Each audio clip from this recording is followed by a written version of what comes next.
Bonjour à tout le monde, chers membres de la CHEFA. Bonjour, chers invités. Nous sommes et demeurons dans l'action de grâce. L'Alpha et l'Oméga nous a réunis ce matin, 27 novembre, pour notre déjeuner qui a pour thème « Libérer les richesses des nations ». Et d'ailleurs, ces richesses nous appartiennent à nous, chrétiens, qui prions le Dieu de l'or et de l'argent.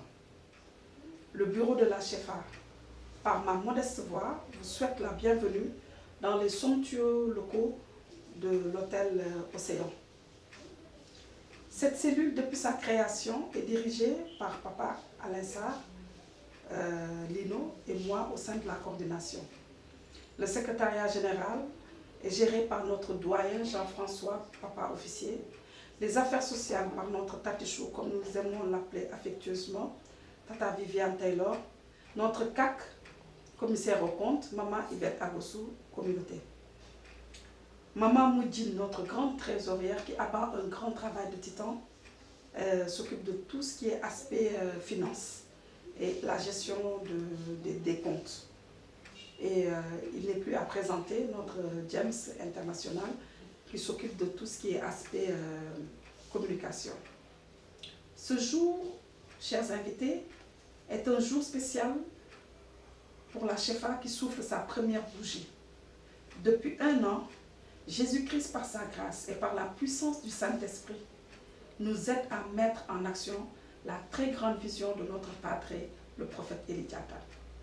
Pour rappel, l'objectif de cette cellule est de participer activement sur tous les plans, surtout sur le plan financier, à toutes les activités d'IPPS, à l'instar de vous, chers invités, qui êtes là pour soutenir l'œuvre, car nous savons que l'évangélisation demande un grand appel de fonds.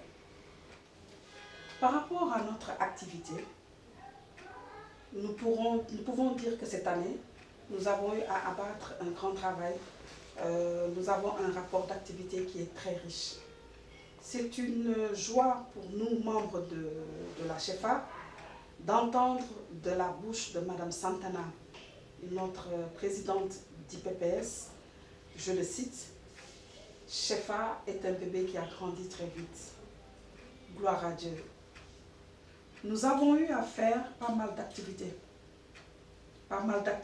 avec des montants générés par des cotisations mensuelles, également avec le social et la participation de tous les membres de façon ouverte.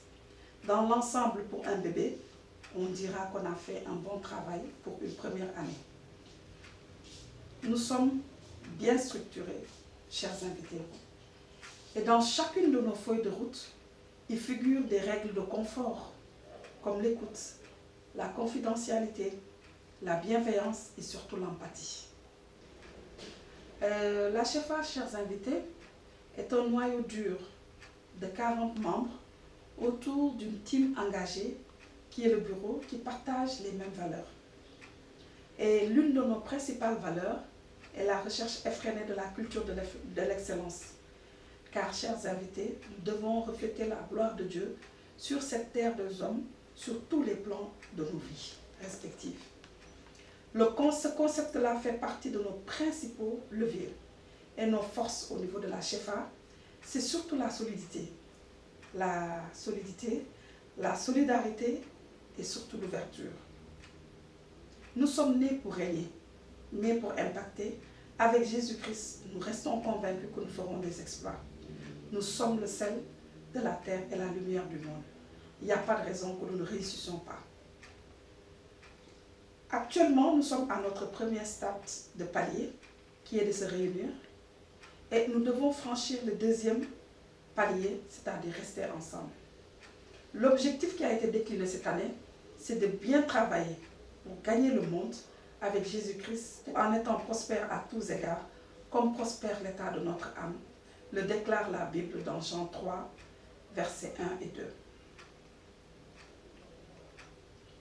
Nous sommes toujours dans Ford qui nous dit « Se réunir est un début, rester ensemble est un progrès, travailler ensemble est la réussite. » Cette citation, nous essayons toujours de la mettre en pratique que notre chère membre, Madame Kasoka Ngouni, nous a fait sortir le premier jour de la création de Shefa. Et nous savons que toutes ces œuvres-là ne sont rien d'autre que le fruit du Saint-Esprit. Alors, chers membres de la Shefa, chers invités, refusons d'être pauvres. Ne confondons surtout pas humilité et humiliation. Car le Seigneur Jésus-Christ, dans sa grande bonté, a de très grands projets de bonheur pour nous et non des projets de malheur. Alors, pourquoi devrons-nous être pauvres? Et dans cette cellule, nous refusons la pauvreté pour tous les membres. Ensemble, avec Jésus-Christ, pour un changement d'état d'esprit, avec des chrétiens engagés qui sont les meilleurs de leur génération. Je ne saurais terminer ces petits mots sans pour autant remercier Madame Santana qui a eu à nous accompagner tout au long de notre première année. Également sur le plan spirituel, nous avons le berger Nixon et notre cher papa Elidiata qui nous accompagne tous les mois, sachant que nous nous rencontrons avec lui tous les mois pour une mise à niveau spirituel. Grand merci à Jésus-Christ, merci le Saint-Esprit et que la fête soit belle pour la seule et unique gloire de Dieu. Merci Seigneur et à très bientôt pour nos prochains programmes.